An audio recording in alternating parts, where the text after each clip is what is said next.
포티넷에서 ATP 솔루션 쪽 기술을 담당하고 있고요. 많은 분들이 잘 알고 계신데, 포티넷은 이제 방화벽 회사로 잘 알고 계십니다. 그런데 방화벽뿐만 아니라 다양한 그 솔루션들을 가지고 있고, 오늘 제가 소개를 드릴 내용들은 그 악성 코드 쪽 방어를 어떻게 하기 위한 그 의료정보 보호를 위한 다단계 방어 전략에 대해서 자료를 좀 준비를 했습니다. 실제 제가 미팅을 많이 다니다 보면은 그 병원의 규모와 그 다음에 보안의 전략 그리고 규모가 다 다르게 판단이 되고 있고요. 실제 오늘 나오는 내용들은 일반적인 내용들을 통해서 작성이 된 내용이기 때문에 이미 도입이 끝났거나 아니면은 더 많은 높은 목표를 가지고 계신 병원 입장에서는 너무나도 당연한 이런 얘기들일 수도 있고요. 그렇지만 아직까지 뭐 개인정보라든지 다른 여러 가지 그 산재에 있는 업무들을 많이 하다 보니까 정보 보안에 대해서 약간 소외됐다든지 아니면은 뭔가 이제 시작하려고 할 때 기업의 수준을, 우리 병원의 수준을 어느 정도까지 올려야 되고 어떤 스텝에 맞춰 나가서 장기적인 전략을 세워야 될지, 여기에 대해서 조금이라도 가이드를 들 수 있도록 표준적인 내용에 대해서 좀 정리를 했습니다.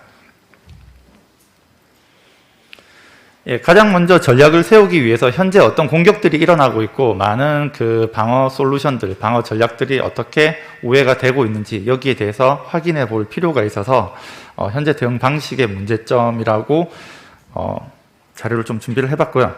실제 여러 통계 자료를 보시면 아시겠지만 코로나 사태 이전과 이후에 뭐 많은 변화도 있었지만 기본적으로는 그 악성 코드 공격들은 여전히 증가를 하고 있습니다. 그래서 이 코로나 이전이나 이후나 보시는 것처럼 기업의 침해 사고가 거의 대부분 내부에서 어떤 그 내부 사용자가 데이터를 유출하는 이런 케이스들도 있고, 사용자의 실수에 의해서 데이터가 외부로 노출되는 이런 케이스들도 많이 있지만, 보시는 것처럼 상위에는 항상 랜섬웨어라든지 이런 악성 코드로 인해서 기업의 데이터가 무용지물이 된다든지 아니면은 적재적소에 사용돼야 할 시기에 사용하지 못하게 되는 이런 경험들을 많이 겪고 계십니다.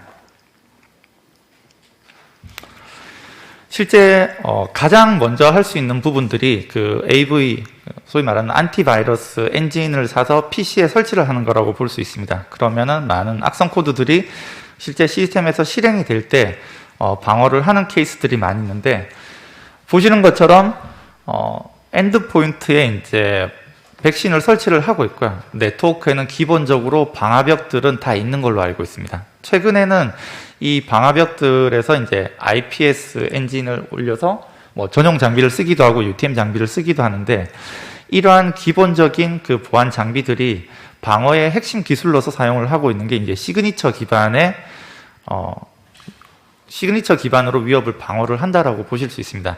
AV 같은 경우도 지속적으로 백신이 업데이트가 돼야 되고 IPS도 엔진이 지속적으로 업데이트가 돼야 되는데, 이런 엔진들은 기본적으로는 악성 코드들을 수집을 해서 이 악성 코드를 분석을 한 이후에 대응에 대한 시그니처를 만들어서 벤더사가 업데이트를 시킨다는 겁니다. 그렇지만 최근에 공격을 당하는 케이스들을 보면, 과거에는 공격 사례들을 보면은 백신이 설치가 되어 있지만 실시간 감시기가 켜지지 않았다든지 아니면은 엔진이 업데이트가 되지 않은 껍데기뿐인 AV를 돌리고 있는 이런 케이스들이 많이 있었는데, 최근에는 가장 최신의 엔진으로 업데이트를 했고 실시간 감시기가 켜 있음에도 불구하고 여러 가지 데이터 유출이 된다든지 악성 코드에 의해서 시스템들이 감염되는 케이스들이 늘어나고 있습니다. 이런 케이스들이 시그니처 기반으로 이제 악성 코드들이 이제 디텍션 한다는 게 가장 큰 문제고요. 공격자들은 최근에는 그 바이러스 토털이나 이렇게 글로벌하게 한 6, 70여 개의 백신들이 최신 엔진으로 올라와 있는데, 자기가 만든 파일을 거기에 올려서 어떤 백신 엔진들이 탐지가 되는지를 실시간으로 확인을 할 수 있습니다. 그래서 만약에 제가 타겟으로 어떤 병원을 잡았는데 이 병원이 소위 안내 백신을 쓰고 있다. 그러면은 그 파일을 안내 백신으로 검사를 해보고 탐지가 되면은 다시 만들어서 탐지가 되지 못하는 악성 코드를 그 병원 담당자에게 메일을 보낸다든지 그쪽 병원으로 유포를 하게 되는 이런 공격 단계를 거치고 있기 때문에, 실제 IPS 스팸 차단 솔루션 안티바이러스 엔진을 도입을 해서 쓰고 있더라도 얼마든지 공격에 노출될 수가 있다라고 보시면 됩니다. 또 최근에 이제 증가되고 있는 게 여러 가지 그 보안 솔루션들을 도입을 했는데 네트워크 보안 제품이나 아니면은 그 중간에 여러 가지 그 보안 제품들을 다 통과를 해서 엔드포인트 단까지 이 공격이 많은 그 겹겹이 보안 제품들이 있지만 공격자가 만들어 놓은 악성 코드가 이 최종 목적지까지 너무나도 손쉽게 갈 수 있다는 겁니다.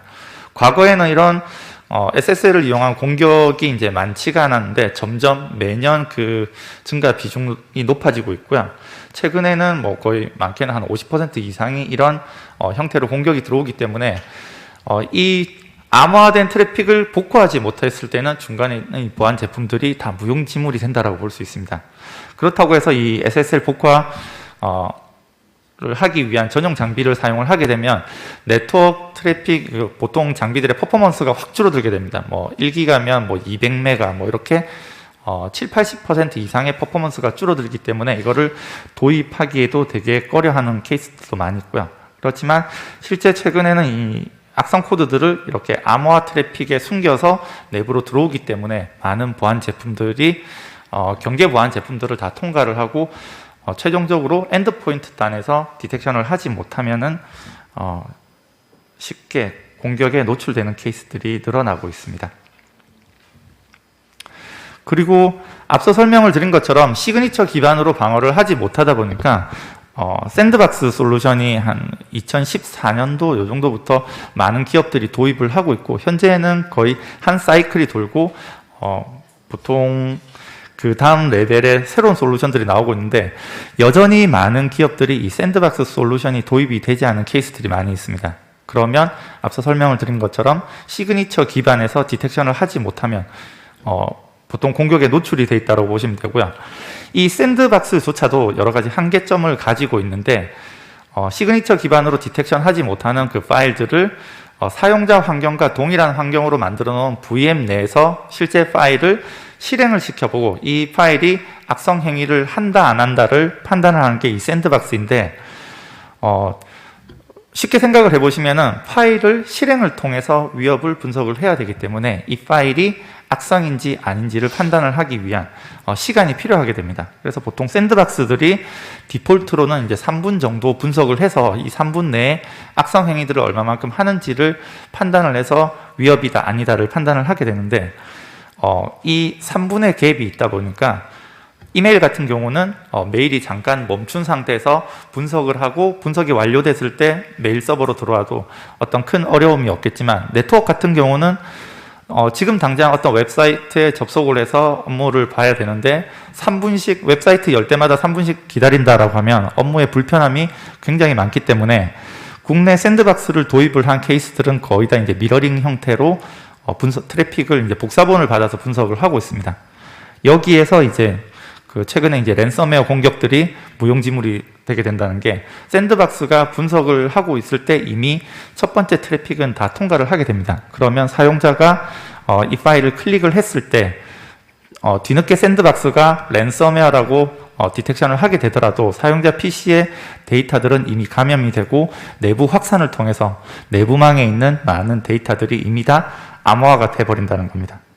그리고 경계 보안 제품들이 여러 가지가 있을 수 있지만 뭐 요즘은 휴대폰 테더링을 통해 가지고 내부에서 인터넷 그 조직의 망을 통하지 않고서도 얼마든지 PC로 노트북으로 연결을 해서 쓸 수가 있고요. 아니면은 USB 같은 경우로 외부에서 자료를 담아서 USB를 노트북에 연결했는데 악성 코드가 함께 감염되는 이런 케이스들도 얼마든지 경계 보안 제품들을 우회를 해서 내부로 들어올 수가 있는 부분들이 있습니다. 그리고 악성 코드들이 최근에는 기능들이 한 대만 감염이 되는 게 아니라 감염과 동시에 네트워크를 스캔을 해서 내부 확산 단계를 거치는 케이스들이 굉장히 많이 있습니다. 그러면 100대 PC가 있다라고 했을 때 이 한 대만 감염이 되더라도 이 한 대로 인해서 경계 보안 제품을 다 오해를 해서 내부망 내에서 확산을 해 나가게 된다면 이 부분을 보완을 할 수 있는 최후의 보루는 이제 안티바이러스밖에 되지 않는다는 부분이 있고요.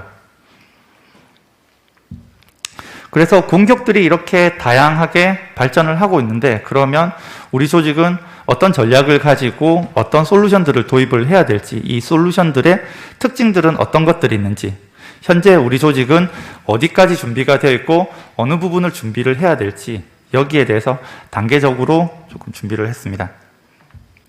네, 가장 먼저 대부분의 공격들이 이제 들어올 수 있는 부분들이 공격 벡터들이 어느 정도 정해져 있습니다. 물론 여러 가지 그 공격 벡터들이 나눠질 수는 있지만 가장 많이 들어오는 부분은 여전히 네트워크를 통해서 들어온다라고 할 수 있고요. 물론 최근에는 망분리도 일어나 있고 우리는 조직의 네트워크 부분에는 많은 보안 솔루션들이 있기 때문에 안전하다라고 판단을 하실 수도 있는데 여전히 네트워크는 공격자들이 많이 사용을 하고 있는 그 공격 루트라고 보시면 됩니다. 앞서 보신 것처럼 방화벽은 기본적으로 많이 사용을 하고 계신데 최근에는 이 방화벽들이 UTM이라고 해서 여러 가지 보안 솔루션 기능들을 통합을 시켜서 통합형 장비로 많이 나오고 있습니다. 그래서 어떤 방화벽 장비에서 어떤 앱 컨트롤이라든지 아니면은 URL 필터 샌드박스 기능을 포함을 한다든지 아니면은 SSL 트래픽까지도 복호화할 수 있는 이 기능들을 모듈 형식으로 장착이 돼서 어플라이언스 장비 한 대에서 이 모든 기능들을 수행을 할 수 있는 장비들이 나오고 있습니다. 물론 개별적인 전용 장비들을 둬서 겹겹이 방어를 할 수 있지만 여력이 되지 않는 케이스에서는 아니면은 렉 공간이라든지 전원 문제 여러 가지 문제들이 있을 수 있을 때 모듈별로 이제 조직에 필요한 부분들을 이러한 UTM 장비를 통해서 방어를 하실 수가 있습니다. 최근에 네트워크 다음으로 이제 많이 공격이 발생되는 부분들이 이제 이메일이고요. 공격자 입장에서 봤을 때는 네트워크를 통해서 악성 코드를 조직의 내부로 유포하기보다는 이메일을 통해서 공격을 하는 게 훨씬 쉽게 발생이 될 수 있습니다. 그리고 그럴 것이 이제 대부분의 그 망들이 요즘은 많이 분리가 되어 있고요.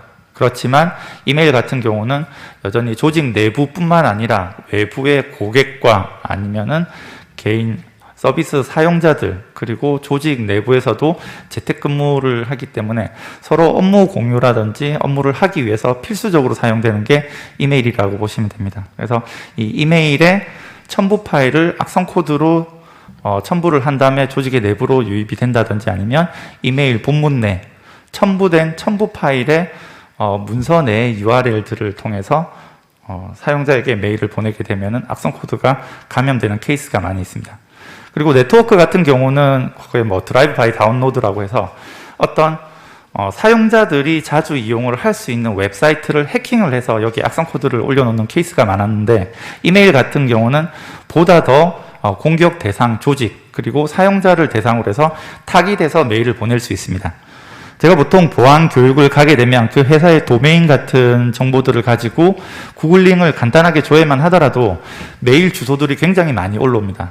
여러 가지 학회에 제출했던 본인의 메일이라든지 아니면은 어떤 그 모임에 소속되어 있는 개인의 정보들 아니면 최근에 많이 사용을 하고 있는 SNS 정보들을 이용을 해서 여기 특정 병원을 딱 치면은 그 병원 담당자에 대한 SNS 프로필 같은 게 올라오기도 합니다. 그러면 이 사람이 어떤 고등학교를 졸업했고, 어떤 지역에 살고 있고, 누구와 결혼을 했고, 그리고 어떤 고등학교, 대학교, 대학원을 나왔는지 이런 정보들을 SNS 프로필에서 보통 볼 수가 있습니다. 그리고 이 사람이 어떤 취미를 가지고 어떤 활동들을 하고 있는지를 충분히 파악을 할 수 있게 되고요. 그리고 최종적으로 그 사용자의 메일 주소가 확인이 된다면 이 사용자가 관심을 가질 만한 그런 주제를 가지고 악성 코드를 유포를 할 수가 있습니다. 그러면 그 사용자 입장에서는 보통 클릭을 하게 되는데 이런 부분들이 너무나도 쉽게 발생을 할 수 있다는 게 이 이메일의 한계라고 보시면 되고요. 그렇지만 방어는 너무나도 소홀하게 현재 스팸 차단 솔루션으로 방어를 하고 있거나 아니면 그것마저도 없는 케이스가 굉장히 많이 있었습니다. 그래서 이메일 공격 같은 경우도 워낙 많은 공격들이 있기 때문에 여기에 보시면은 보통 스팸 차단 솔루션들도 많은 엔진들이 포함이 되어 있고요. 거기에 최근에는 어떤 메일 사칭, 스캠 공격이라고 해서 VIP 메일을 사칭을 해서 이쪽 계좌로 지금 당장 급하게 돈을 보내라고 하면 보통 C레벨이나 아니면은 그 VIP, 보통 사장님 메일은 항상 빠르게 처리를 하려고 하다 보니까 이런 금전적인 유출 사고, 데이터 유출 사고가 많이 발생이 되기도 합니다. 마지막으로 그 경계 보안 제품들이 모두 뚫렸다라고 판단을 했을 때 최종적으로 악성 코드가 실행되는 부분이 이렇게 엔드포인트 시스템 단말기라고 보시면 되고요. 여기에서 실행되는 악성 코드를 앞서 설명드린 것처럼 AV가 탐지를 하지 못하게 되면은 그 공격들이 거의 성공이 된다라고 말씀을 드렸습니다. 최근에는 이제 EDR 솔루션 많이 들어보셨을 텐데, 이 EDR 솔루션은 시그니처 기반으로 방어를 하지 못하는 여러 가지 행위 기반으로 어떤 위협들을 디텍션할 수 있는 엔진들이 녹아져 들어가 있고요. 여기에도 보면은 랜섬웨어를 디텍션하기 위한 여러 가지 행위들에 대한 지표들이 나와 있습니다. 그래서 우리 조직에서는 기본적으로 전체를 이네이블 하겠다, 아니면은 필요한 기능들만 이네이블 해서 사용을 하겠다, 이렇게 해서 행위를 기반으로 해서 시그니처가 아니고 이 PC에 파일이 들어왔는데 특정 문서들을 확장자를 변경을 하려고 한다든지, 아니면 문서들을 암호화를 시도를 하려고 할 때 그 프로세스를 자동으로 킬한다든지 이런 것들을 할 수 있고요. 아니면은 우리 조직이 설정해 놓은 특정 폴더에 접근을 해서 파일의 카피를 시도를 한다, 아니면은 그 운영체제가 자체적으로 가지고 있는 어떤 백업본, 파일의 백업본을 삭제를 시도를 하려고 한다, 이런 행위들에 대해서 모니터링을 하고 있다가 얘는 정상적인 파일의 행위가 아니라 악성 행위다라고 판단을 하면 그 프로세스를 이제 킬하고 디텍션 할 수 있는 이런 솔루션들이 나와 있습니다. 그리고 EDR의 이제 큰 목적 자체는 사실상 방어를 하지 못했을 때, 침해 사고가 발생됐을 때 이 침해 사고를 조사를 하기 위한 툴로서 제공되는 게 이제 EDR이라고 보시면 되는데, 그러기 위해서는 운영체제와 침해 사고에 깊이 있는 지식이 있는 분석가가 있어야 이 EDR을 100% 잘 활용을 할 수 있습니다. 그렇게 되면 공격이 이제 이미 침해 사고가 발생됐을 때 공격이 최초 어디로 들어왔으며 어떤 PC로 확대돼 나갔는지, 지금 당장의 악성 코드 증상은 보이지 않지만 이 악성 코드가 잠재적으로 어떤 시스템들의 존재를 하고 있는지 이 부분들을 조사해 나가는 과정에 제공되는 툴이 이 EDR 툴이라고 보시면 됩니다. 그렇지만 에이전트들이 이제 많은 기능들을 포함을 하고 백신 따로, EDR 따로, 뭐 DLP 따로 이런 것들을 하기 어렵기 때문에 점점 통합화가 되어 가고 있는 추세라고 보시면 됩니다. 그래서 EDR은 이제 시그니처 기반의 방어를 하지 못하는 여러 가지 엔진들을 포함을 해서 이런 위협들을 디텍션을 할 수 있게 됩니다. 그리고 또 EDR들이 이제 가지고 있는 몇 가지 기능 중에 하나가 내부에서 어떤 통신이 일어나는 프로세스들이 다 자동으로 매니지먼트 화면에 등록이 돼서 어떤 프로세스들이 어디와 어떤 통신을 하는지를 볼 수가 있습니다. 그래서 우리 조직 내부에서 허가되지 않은 어떤 그 툴들이 설치가 돼서 외부랑 통신을 한다든지, 아니면은 비인가된 통신을 하게 된다면 그 프로세스들을 지정을 해서 블록을 시킬 수가 있습니다. 일종의 이제 방화벽, 개인 방화벽과 비슷하게 보시면 되는데, 네트워크 방화벽 같은 경우 이제 포트나 IP 정보로 그 정보들을 차단을 하게 된다면, 여기서는 PC에 어떤 툴들이 설치가 돼서 통신을 하게 되면 그 리스트들이 이렇게 매니지먼트 화면에 올라오게 되고요. 조직에서 허용이 되지 않은, 어떤 기업에서는 카카오를 우리는 허용을 하지 않겠다라고 하면 그런 프로세스들을 블록을 해서 차단을 시킬 수 있는 기능들을 가지고 있습니다. 예, 마지막으로는 이제 인력이 우리는 턱없이 부족한데 너무 많은 보안 솔루션들이 있다, 이거를 일일이 쳐다보고 있기가 힘들다라고 했을 때 자동 액션 기능을 얼마만큼 가지고 있는지, 최근에는 그 엔드포인트 뿐만 아니라 여러 가지 보안 솔루션들이 상호 연동이 돼서 엔드포인트에서 블럭이 되건 메일이 블럭이 되건 자동으로 블럭을 하고 이 생성된 룰들을 다른 장비로 룰들을 상호 공유하는 이런 기능들이 많이 개발이 되어 있습니다. 여기서도 디텍션이 됐을 때 이 악성 코드 종류나 아니면 위험 레벨에 따라서 자동 차단을 할지, 아니면 운영자가 한번 노티스를 받아서 판단을 한 이후에 수동으로 차단을 하게 될지, 그런 레벨들을 설정들을 하실 수가 있습니다. 그리고 연동된 NAC 장비에서 방어를 할지, 아니면은 방화벽 IP에서 블록을 할지, 이런 부분들을 사전 지정이 가능하다고 보시면 됩니다. 그래서 앞서 위협에 대해서 이제 설명을 드렸는데, 네트워크 보안 같은 경우는 이제 방화벽에서 조금 더 발전되어 나간 차세대 방화벽 기능이 이제 포함이 되고, 여기에 샌드박스가 붙게 되고요. 메일 같은 경우도 스팸 차단 솔루션에서 샌드박스를 이용한 어떤 알려지지 않은 위협들을 디텍션을 하게 되는 기능들을 추가가 됐을 때 보다 더 안전한 네트워크와 이메일 보안이 될 수 있고요. 엔드포인트 쪽에서도 이제 AV뿐만 아니라 좀 전에 간단하게 소개해드린 EDR이라든지 이런 솔루션들을 통해서 시그니처 기반으로 방어를 하지 못하는 새로운 위협들에 대해서도 방어를 할 수 있는 기능들을 가져가고 있습니다. 그리고 최근에는 이런 기능들을 다 통합을 해서 이제 XDR이라는 그 개념의 솔루션들도 나오고 있습니다.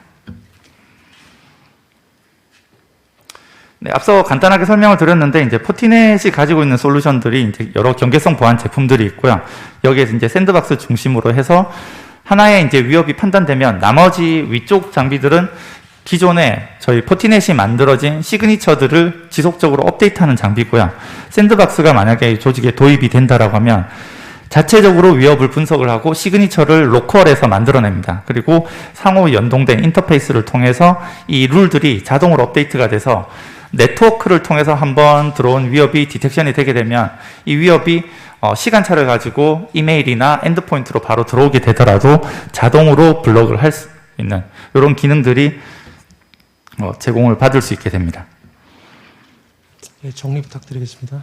네네. 그래서 마지막 부분을 이제 요약 정리를 드리면 앞서 많은 그 솔루션들에 대해서 설명을 드렸었는데 가장 크게 전략을 세울 때 공격의 흐름이 어떻게 가고 있는지 이 공격의 흐름에 따라서 우리 조직의 방어 전략을 세우는 게 가장 효과적이라고 보고 있고요.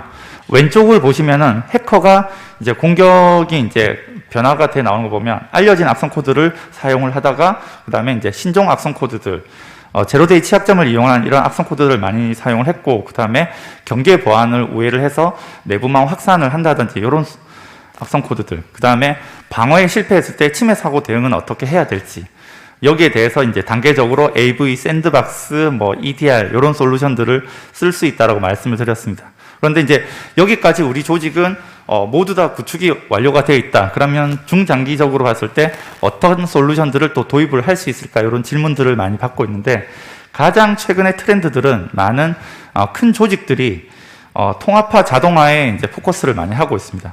우리 조직의 인력은 한 명인데 봐야 될 보안 솔루션들은 너무나도 많습니다. 그러면 어떻게 해야 될까요? 여기에 대해서 이 많은 솔루션들을 통합화해서 하나의 UI에서 하나의 컨트롤로 모두 통합 관리를 한다든지 아니면은 조직에서 내가 해야 될 많은 업무들을 하나의 플레이북으로 만들어 두고 자동으로 내가 관여를 하지 않더라도 표준화된 업무 프로세스에 따라 위협이 판단되면 분석을 하고 어떤 특정 기준에 따라 이 위협을 블록을 하도록 이게 방화벽에서 할지 엔드포인트에서 할지 이런 것들을 하나의 프로세스를 플레이북으로 만들어 놓고 자동화시키는 솔루션이 이제 요즘 다음 단계에 SOA라는 솔루션들이 많이 나오고 있습니다.